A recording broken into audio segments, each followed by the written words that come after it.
Hi class. Today we'll discuss section 5.2, the binomial distribution. So we will now discuss a specific type of discrete probability distribution, the binomial. Let's say that we want to determine the probability of getting fewer than 2 heads when a coin is tossed 3 times. Then we can easily calculate this probability by using classical techniques from section 4.1. We first list the sample space. Note that this can be done using a tree diagram. So we get heads, heads, heads, heads, heads, tails, heads, tails, heads, so forth. Now, if we want the probability of getting fewer than 2 heads, we need to count the outcomes that have either exactly 1 head or no heads. In this case, there are 4 outcomes that meet these criteria. So the probability is 4 satisfy it out of the 8, so we get a probability of 1/2 or 0.5. Well, that was easy. However, what if instead we wanted to find the probability of getting 6 heads when a coin is tossed 10 times, or 15 heads when a coin is tossed 20 times? The sample spaces for these problems are much too large to list by hand. The first consists of 1,024 outcomes, and the second consists of over 1 million outcomes. So we must find a better way to calculate these types of probabilities. The binomial distribution can be used to calculate more complicated probabilities, provided we meet certain criteria. The first is that the probability experiment consists of a fixed number of trials we denote by n.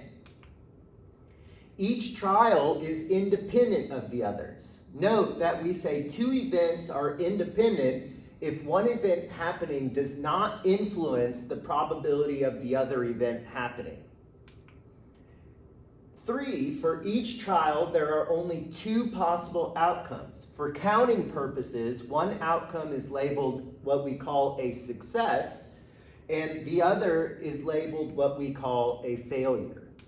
And finally, for every trial, the probability of getting a success is labeled P, and the probability of getting a failure is the complement 1 minus P. For a binomial distribution, the following formula can be used to determine the probability of obtaining x successes out of n independent trials. So we have the probability of x equals x, n choose x, times p raised to the x, times 1 minus p raised to the n minus x.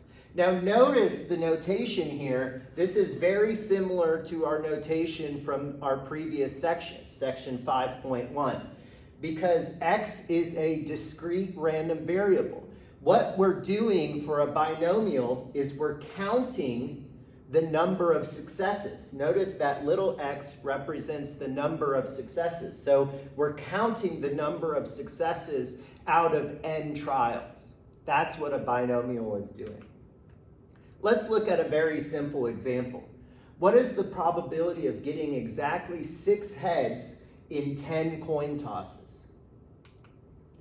We can easily check that coin tosses meet the criteria of the binomial distribution. So we will denote our discrete random variable as follows. So x, this is our discrete random variable, and it's going to count something. It's going to count the number of heads obtained out of 10 coin tosses, since that's what we're interested in this problem.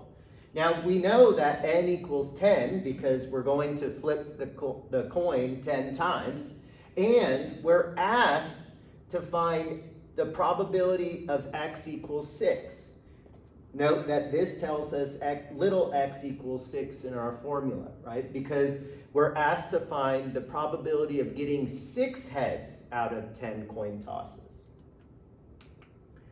Furthermore, we know that the probability of success equals the probability of flipping a heads, and we can easily verify that the probability of flipping a heads is 1/2, because our outcomes are either I flip a heads or I flip a tails. So our formula is given as follows, plugging in our information, little x equals 6, and we know n equals 10, so we have 10 choose 6. We know the probability of success is 0.5, so we have 0.5 raised to the 6th times 1 minus 0.5 raised to the 4th. Calculating those, we get 210 times 0.015625 times 0.0625, and this gives us approximately 0.2051. Note that the book has a binomial table included in the software. This is table D. However, we will not use this for our class. Instead, we will always use our given formula to calculate binomial probabilities, because this is what shows up on our formula sheets for our exams. Let's look at another example. A quality control expert at a large factory estimates that 10% of all batteries produced are defective. If he takes a random sample of 15 batteries, what is the probability that exactly 2 are defective? Again, we can easily verify that this problem meets the criteria of the binomial distribution. And a good way to look for binomial problems is to look for given fixed percentages in the problem. Then ask, does it seem reasonable to use our binomial formula for this problem? In this case, yes. So we will consider a defective battery to be what we call a success, since this is what we are interested in finding. Therefore, we can let capital X, our discrete random variable, count the number of successes. So we know X is the number of defective batteries obtained from the sample of 15 batteries. Now from the problem, our probability of success is 0.10 because 10% of the batteries are defective, and n equals 15 because our sample size is 15. Furthermore, we're interested in our count being 2. So we want to find the probability that 2 of the 15 batteries are defective. So, again, using our formula with the appropriate values, we plug in little x to be 2, everywhere little x occurs, and our n is 15, and our p is 0.10, giving us approximately 0.2669. Now, what if instead we are asked to find the probability that no more than 2 batteries are defective? This scenario is the same as the previous example. However, this time we want to find the probability that x is less than or equal to 2. This is because no more than 2 means that we can have 0 batteries that are defective, 1 battery that is defective, or even 2 batteries that are defective. In this case, since binomial probabilities are mutually exclusive, and please look back at 4.2 at our addition rule when we talk about mutually exclusive events, we get that the probability of x is less than or equal to 2 is the probability that x equals 0 plus the probability of x equals 1 plus the probability that x equals 2. And that's because this is an OR statement. It's a hidden OR statement. We can have 0 batteries or 1 battery or 2 batteries here, and they're mutually exclusive, okay? So calculate this. We'll use the formula for each of those, and then we'll add them together to get our resulting probability. Finally, when it comes to binomial distributions, we can easily calculate the mean, or again, sometimes what we call the expected value, and the standard deviation of the distribution. And again, we can easily calculate the variance once we have the standard deviation. So a fact for a binomial distribution, the mean is given by, again, we're using our Greek letter mu, mu equals n times p, and the standard deviation, again, we're using our Greek letter sigma. Sigma is the square root of n times p times 1 minus p. Let's look at an example. Suppose that the probability of Thad making a free throw in the championship basketball game is 60%.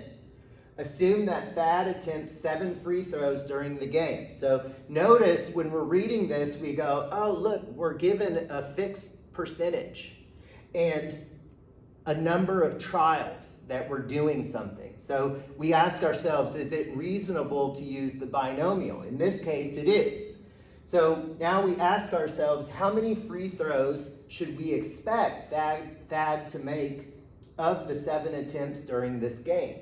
So the key here is we notice this word expect. This should remind us of the mean or the expected value. So this scenario satisfies our binomial criteria with n equals 7 and p equals 0.6. Since we are asked about the expected value or mean, we can use our formula. So mu is n times p, which is 7 times 0.6, which gives us 4.2. But now we interpret it, and we should expect him to make 4 of the 7 free throws, because he can't make 4.2 free throws, right? So we're going to round down in this scenario and interpret our result as we should expect him to make 4 of the 7 free throws. Finally, what is the standard deviation? So again, it's the same setup, so we're going to be allowed to use the binomial distribution formula. So our standard deviation is given by the square root of n times p times 1 minus p, which is 7 times 0.6. 1 minus 0.6 is 0.4, and that gives us 1.296148. Now, again, please email me with any questions. Your exam 2 covers chapters 4 and 5. So if you have any questions on those chapters or any of the material from these sections, please send me an email or post on our discussion board.